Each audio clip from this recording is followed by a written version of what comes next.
আজ 27 তারিখ, আর 2 দিন পরে আমাদের ওখানে ভোট। তো বাইরে বেরোলেই শুধু ওই নিয়ে আলোচনা হচ্ছে, ভোট ভোট করে নিয়ে।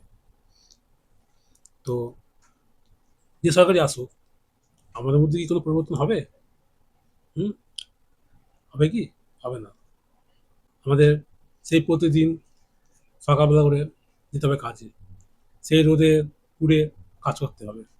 ওই ৩০০ টাকার জন্য সারাদিন রোদে থাকতে হবে, কাজ করতে হবে। তো আমাদের মধ্যে কিছু পরিবর্তন হবে কি?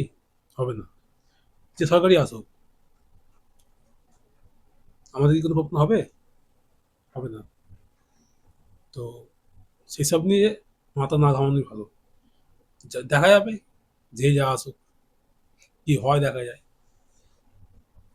তো আশা করছি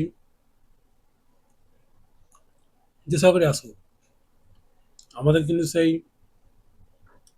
সকালে গিয়ে সেই রোদে ঘাম ঝরিয়ে কাজ করতে হবে। আমাদেরকে কি তারা এসি করে রাখবে যদি নতুন সরকার আসে বা কিছু হলে? আমাদের মধ্যে কোনো পরিবর্তন হবে না।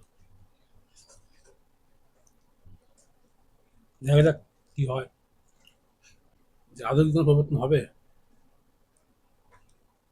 আমাদের জীবনে কিছু পরিবর্তন হবে না। হতে পারে, পরিবর্তন হতে পারে, কিন্তু বাকি আরো মানুষ আছে তাদের হতে পারে। কিন্তু আমরা যারা রোদে ঘাম ঝরিয়ে কাজ করছি, তাদের জীবনে কোনো পরিবর্তন হবে না।